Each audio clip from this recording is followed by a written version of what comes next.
नमस्कार विद्यार्थी मित्रांनो, इतिहास मालिका या यूट्यूब चॅनलमध्ये आपल्या सर्वांचं हार्दिक स्वागत. आज आपण पाहणार आहोत इयत्ता 10वीतले प्रकरण दुसरे, इतिहास लेखन भारतीय परंपरा. मागच्या व्हिडिओमध्ये आपण पाहिलेलंच आहे की इतिहास लेखनाच्या पाश्चात्य परंपरेची ओळख आपण करून घेतली. आता आज आपण भारतीय इतिहास लेखनाच्या परंपरेबद्दल माहिती करून घेणार आहोत. चला तर मग आपल्या प्रकरणाला सुरुवात करूया. बघा, तुमच्या स्क्रीनवर तुमच्या पुस्तकाचा पृष्ठ क्रमांक 7 दिसतोय. इतिहास लेखन भारतीय परंपरा यामधला पहिला जो पॅराग्राफ आहे, प्राचीन काळातील इतिहास लेखन. प्राचीन काळातील इतिहास लेखनामध्ये जे काही भारताचे पूर्वज होते, या पूर्वजाचे पराक्रम, दैवत परंपरा, सामाजिक स्थित्यांतरे इत्यादी स्मृती केवळ मौखिक परंपरेने जपल्या जात होत्या. आपल्याला माहितीच आहे, पूर्वजाचे पराक्रम, दैवत परंपरा हे सगळं केवळ फक्त मौखिक परंपरेने जपले जात होते. प्राचीन काळातील इतिहास लेखनासंदर्भात मी तुम्हाला पॉईंट देतोय, त्या पॉईंटनुसार तुम्ही समजून घ्या. बघा, पहिला पॉईंट प्राचीन काळातील इतिहास लेखन यामधला, प्राचीन भारतात पूर्वजाचे पराक्रम आणि दैवत्य यांच्या स्मृती मौखिक परंपरेने जपल्या जात असत, म्हणजे केवळ मौखिक परंपरेने. दुसरा मुद्दा यातलाच, 5000 वर्षापूर्वी हडप्पा संस्कृतीत लेखन कला अस्तित्वात होती, बरोबर. परंतु त्या लिपीचे वाचन करण्यात अजूनही यश मिळाले नाही. तुमच्या पुस्तकावर बघा दिलेले आहे, हडप्पा संस्कृतीमध्ये मिळालेल्या प्राचीन लेखाच्या आधारे भारतामध्ये लेखन कला इसवी सनापूर्वी म्हणजे 3ऱ्या सहस्त्रकापासून किंवा त्याही पूर्वीपासून अस्तित्वात होती असे दिसते. परंतु हडप्पा संस्कृतीची लिपी वाचण्यात अजूनही यश मिळाले नाही. म्हणजेच हडप्पा संस्कृतीची जी लिपी आहे तिचं वाचन करण्यात अजूनही यश मिळालं नाही. आणि आज जवळपास 5000 वर्षे झालेत ती लेखनकला अस्तित्वात होती, हेही आपल्याला माहीत आहे, पण त्याचं वाचन अजून शक्य झालं नाही. वळूया पुढल्या पॅराग्राफकडे. भारतातील ऐतिहासिक स्वरूपाचे सर्वाधिक प्राचीन लिखित साहित्य हे कोरीव लेखाच्या स्वरूपातील आहे. त्यांची सुरुवात मौर्य सम्राट अशोकाच्या काळापासून म्हणजे इसवी सनापूर्वी 3ऱ्या शतकापासून होते. सम्राट अशोकाचे कोरीव लेख हे प्रस्तरावर आणि दगडी स्तंभावर कोरलेले आहेत. सम्राट अशोक आपण म्हणतो, संपूर्ण भारतावर जवळपास त्यांनी सत्ता गाजवली होती आणि त्यांच्या काळामध्ये म्हणजेच इसवी सनापूर्वी 3ऱ्या शतकापासून त्यांनी मोठमोठे दगडी स्तंभ रोवलेत आणि या दगडी स्तंभावर कोरलेले काही लेख आहेत, काही प्रस्तरावर कोरलेले काही लेख आहेत. मग असं म्हणता येईल की मौर्य सम्राट अशोक यांच्या काळापासून म्हणजे इसवी सनापूर्वी 3ऱ्या शतकापासून भारतीय लेखनकलेची सुरुवात होते. पुढे बघा, इसवी सनाच्या पहिल्या शतकापासून धातूची नाणी, मूर्ती, शिल्पे, ताम्रपट इत्यादीवरील कोरीव लेख उपलब्ध होऊ लागतात आणि यामधून महत्त्वाची ऐतिहासिक माहिती मिळते. या सर्व प्रकारच्या कोरीव लेखामुळे संबंधित राजाचा काळ, वंशावळ, राज्यविस्तार, तत्कालीन शासन व्यवस्था, महत्त्वाच्या राजकीय घडामोडी, तत्कालीन समाजरचना, हवामान, दुष्काळ यासारख्या महत्त्वाच्या बाबीची माहिती मिळते. पहा, वरल्यामधून आपण स्पष्ट झालं की इसवी सनापूर्वी 3ऱ्या शतकापासून भारतीय लेखनकलेची सुरुवात होते, सम्राट अशोकांच्या काळापासून, बरोबर. आता मग इसवी सनाच्या पहिल्या शतकापासून आपल्या भारतातील सर्वाधिक प्राचीन लिखित साहित्य म्हणजे नाणी, मूर्ती, शिल्प, ताम्रपट, शिलालेख इत्यादीवर काही कोरीव लेख आहेत.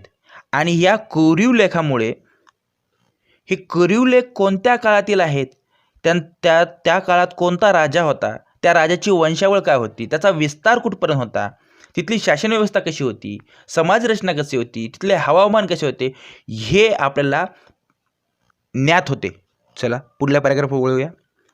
प्राचीन भारतीय साहित्यामध्ये रामायण, महाभारत ही महाकाव्ये, पुराणे, जैन आणि बौद्ध ग्रंथ या धर्मग्रंथाखेरीज भारतीय ग्रंथकारांनी लिहिले काही ऐतिहासिक स्वरूपाचे साहित्य तसेच परकीय प्रवास वर्णने ही इतिहास लेखनाची महत्त्वाची साधने मानली जात. पहा, तुम्हाला समजण्यासाठी मी तुमच्या स्क्रीनवर एक चार्ट बनवून दिलेला आहे. लिखित साधने असं त्याला नाव दिलं. प्राचीन भारताच्या इतिहासाची लिखित साधने. आपल्याला माहिती आहे प्राचीन भारतामध्ये रामायण आणि महाभारत ही महाकाव्ये आहेत. तसेच पुराणे आणि अन्य धर्मग्रंथ आहेत. त्याचबरोबर जैन आणि बौद्ध धर्मग्रंथ आहेत आणि इतर परकीय प्रवास वर्णनेही आपल्याला प्राचीन भारताच्या इतिहासामध्ये पाहावयास मिळतात आणि ती लिखित आहेत. म्हणजेच ही सर्व प्राचीन भारताच्या इतिहासाची लिखित साधने म्हणून ओळखली जातात. संकल्पना चित्र पूर्ण करा म्हणून यावर एक तुम्हाला प्रश्न विचारला जाऊ शकतो. पुढे पहा. प्राचीन काळातील राजाची चरित्रे तसेच राजघराण्याचे इतिहास सांगणारे लेखन हे भारतीय इतिहास लेखनाच्या वाटचालीतील महत्त्वाचे टप्पे आहेत. इसवी सनाच्या 7व्या शतकात बाणभट्ट या कवीने लिहिलेले हर्षचरित हे संस्कृत काव्य ऐतिहासिक चरित्र ग्रंथाच्या स्वरूपाचे आहे. त्यामध्ये तत्कालीन सामाजिक, आर्थिक, राजकीय, धार्मिक आणि सांस्कृतिक जीवनाचे वास्तववादी चित्रण केलेले आहे. म्हणजेच बाणभट्टाच्या जे हर्षचरित हे संस्कृत काव्य आहे, त्यांनी जे लिहिलेले हे काव्य आहे, या काव्यातून 7व्या शतकातील जी काही सामाजिक रचना होती, जी काही राजकीय रचना होती, आर्थिक, धार्मिक या सगळ्या जीवनाचं वास्तववादी चित्रण आपल्याला वाचायला मिळते. तुमच्या स्क्रीनवर बघा दिसतं एक चित्र आहे, हे समजून घ्या असं तुमच्या पुस्तकावर सुद्धा दिलेलं आहे. त्याचं नाव खाली दिलं बघा, सोहगोडा ताम्रपट. हा एक उत्तर प्रदेशातील गोरखपूर जिल्ह्यात सोहगडा इथे ब्राह्मी लिपीत लिहिलेला एक मौर्यकालीन ताम्रपट सापडलेला आहे. पहा, लक्षात ठेवा, उत्तर प्रदेशातील गोरखपूर जिल्ह्यात सोहगडा इथे ब्राह्मी लिपीत लिहिलेला एक मौर्यकालीन ताम्रपट सापडला आहे. या ताम्रपटाचे जर तुम्ही निरीक्षण केले तर त्यावर बघा वृक्ष दिसतील, पर्वत दिसेल, धान्याचे कोठारे अशी काही चिन्हे कोरलेली आहेत. तुम्ही जर निरीक्षण केलं या ताम्रपटाचं तर तुम्हाला ते पाहावयास मिळते. चित्रामध्ये आणखी बघा जे कोठारातील ते धान्य आहे, ते धान्य जपून वापर करण्याचा आणि दुष्काळाच्या वेळी कशी काळजी घ्यावी या संदर्भातले हे आदेश असावेत असे मानले जाते. वळूयात आपल्या पुढल्या मुद्द्याकडे. पुढला मुद्दा आहे मध्ययुगीन काळातील इतिहास लेखन. आता आपल्या मध्ययुगीन काळातील इतिहास लेखन कशा प्रकारे होतं चला जाणून घेऊया आपण. इसवी सनाच्या 12व्या शतकात कल्हण याने लिहिलेला राजतरंगिणी हा काश्मीरच्या इतिहासावरील ग्रंथ आहे. इतिहास लेखन शास्त्रशुद्ध कसे असावे याच्या आधुनिक संकल्पनेशी हा ग्रंथ जवळचे नाते सांगतो. त्यामध्ये अनेक कोरीव लेख, नाणी, प्राचीन वस्तूचे अवशेष, राजकुलाच्या अधिकृत नोंदी, स्थानिक परंपरा अशा अनेक साधनांचा चिकित्सक अभ्यास करून आपण हा ग्रंथ रचला असा उल्लेख कल्हणाने केला आहे. पहा इथे आता समजून घ्या.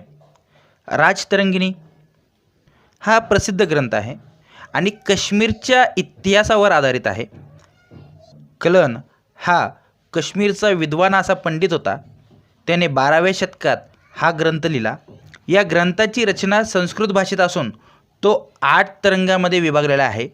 या ग्रंथामध्ये एकूण 4377 श्लोक आहेत. आपल्याला जर भारताचे नंदनवन म्हणजे काश्मीरचा भूगोल जर समजून घ्यायचा असेल तर हे खूप उपयुक्त ग्रंथ आहे. कल्हणाने इथे होऊन गेलेले प्रत्येक राजाचे गुण आणि दोष या ग्रंथामध्ये वर्णन केलेले आहेत.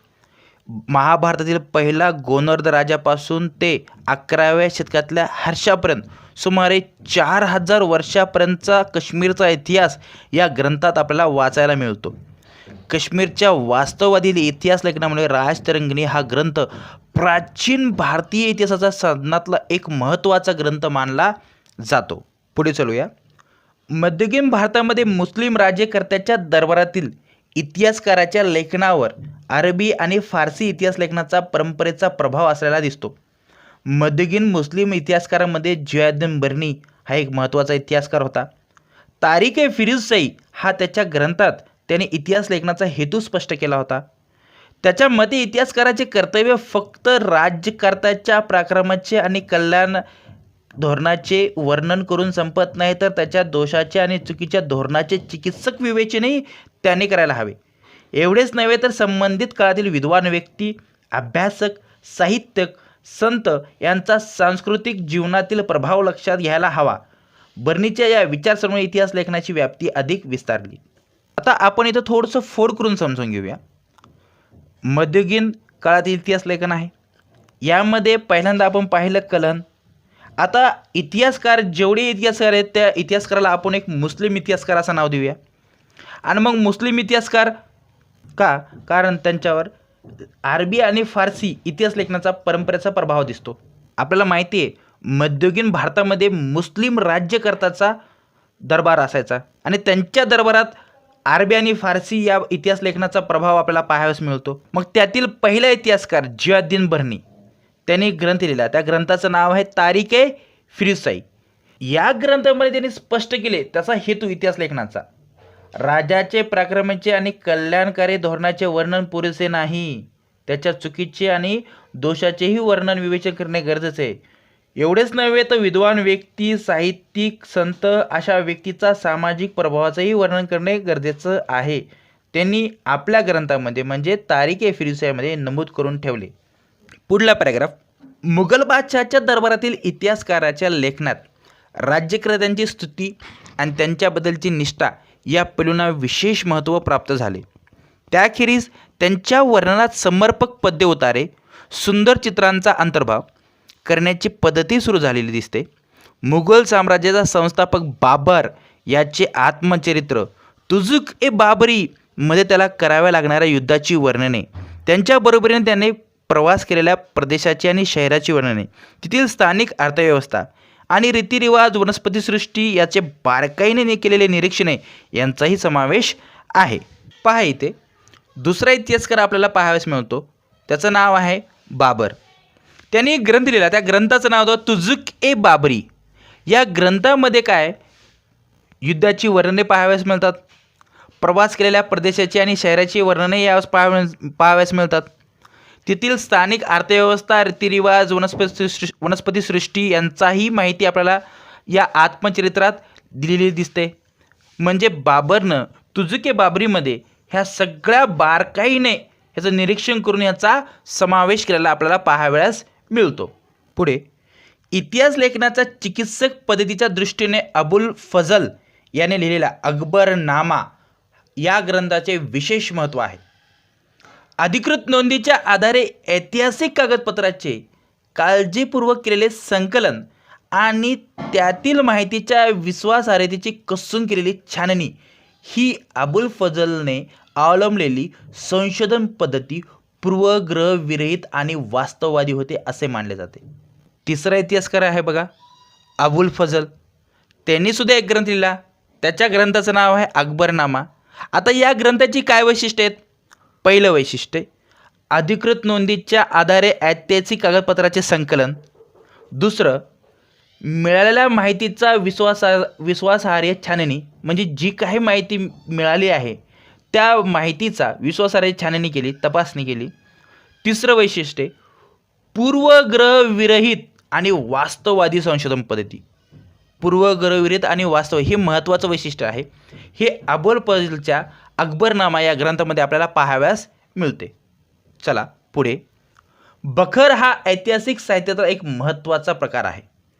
बखर शूरवीरांचे गुणगान, ऐतिहासिक घडामोडी, लढाया, थोर पुरुषांची चरित्रे याविषयीची लेखन आपल्याला बखरीत वाचायला मिळते. सुरुवातीला आपण बखर म्हणजे काय हे समजून घेऊया. बखर या शब्दाला म्हणजे डिक्शनरीमध्ये कोशामध्ये अर्थ आहे हकीकत, बातमी, इतिहास, कथानक, चरित्र असे वेगवेगळ्या अर्थाने त्याचा वापर केला जातो. खबर या फारसी शब्दापासून तो बनला असावा असं म्हटले जाते. ज्या काळात मराठीवर फारसी भाषेचा प्रभाव होता त्याच काळात मराठीत बकरी लिहिलेल्या गेल्यात असं मानलं जाते.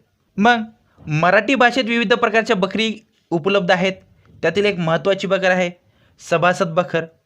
छत्रपती राजाराम महाराजांच्या कारकिर्दीत कृष्णाजी अनंत सभासद यांनी सदर बखर लिहिली. छत्रपती शिवाजी महाराजांच्या कारकिर्दीची माहिती यातून आपल्याला मिळते. भाऊसाहेबांची बखर, या बखरीत पानिपतच्या लढाईचे वर्णन आहे. याच विषयावर आधारित पानिपतची बखर अशी स्वतंत्र बखरही आहे.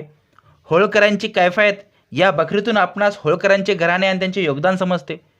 बखरीचे चरित्रात्मक आणि वंशानुचरित्रात्मक, प्रसंग वर्णनात्मक, पंथीय आणि आत्मचरित्रपर, कैफियत, पौराणिक, राजनीतीपर असे अनेक प्रकार आपल्याला पाहावयास मिळतात.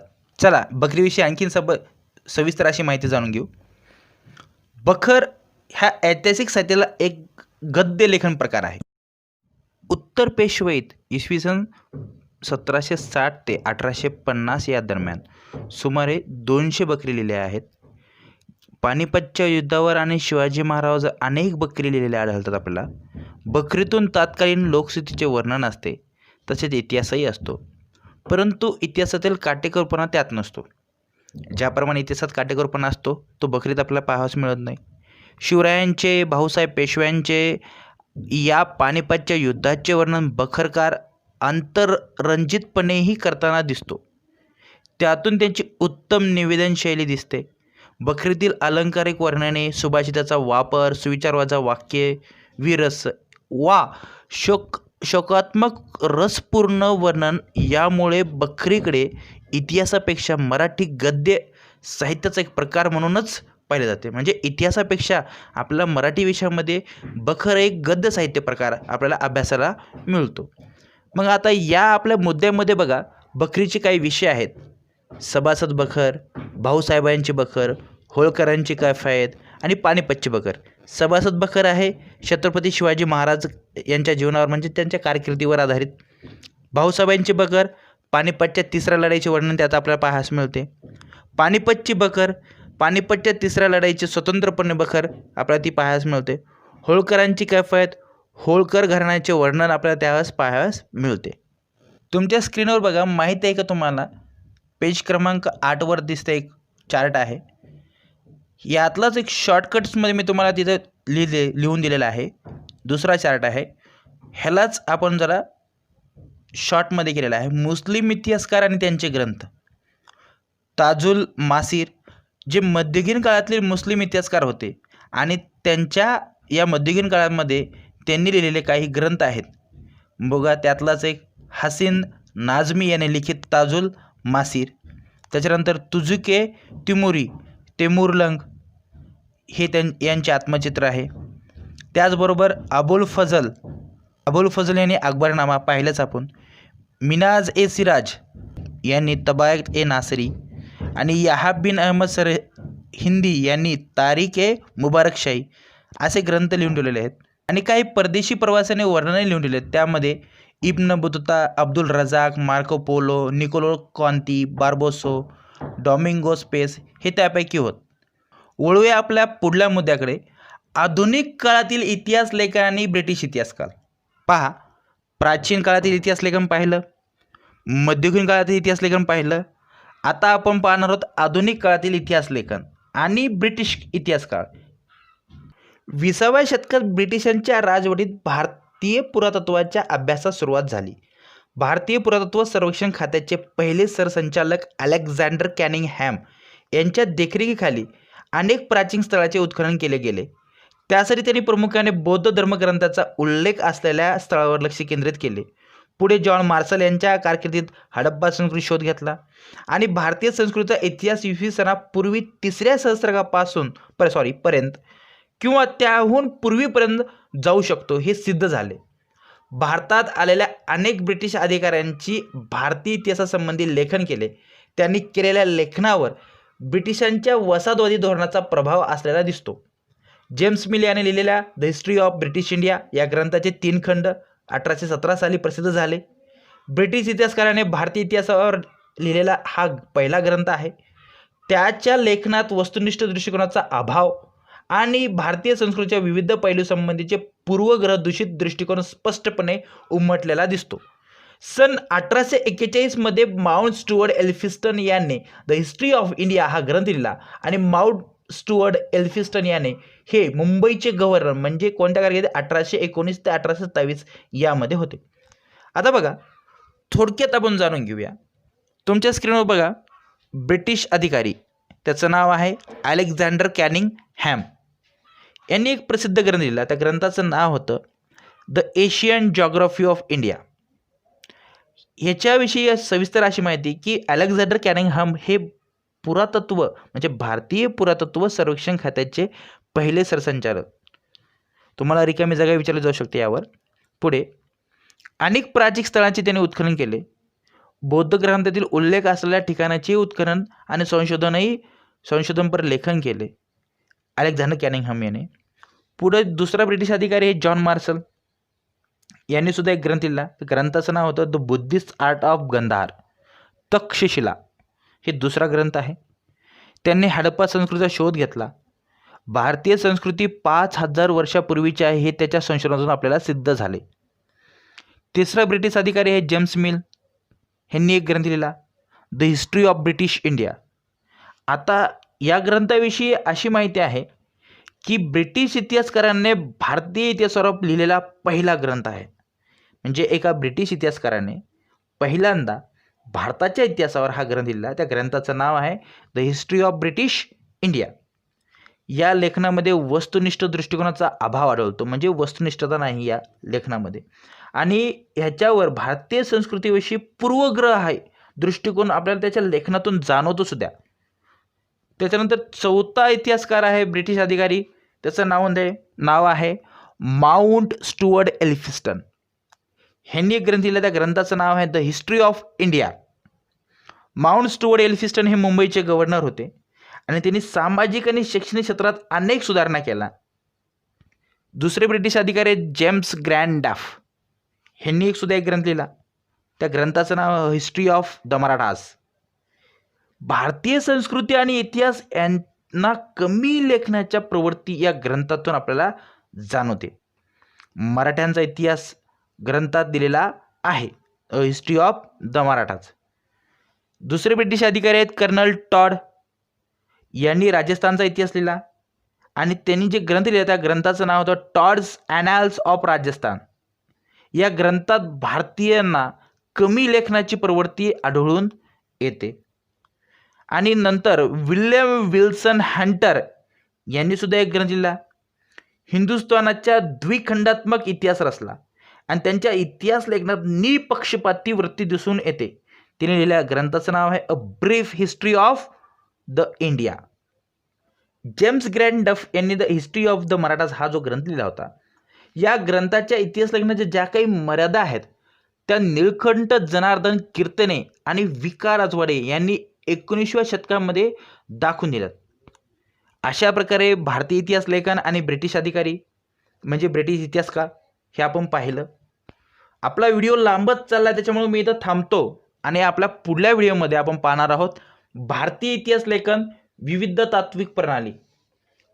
तिथून आपण सुरुवात करणार आहोत. व्हिडिओ आवडल्यास लाईक करा, कमेंट करा, शेअर करा आणि सबस्क्राईब करायला विसरू नका. बघत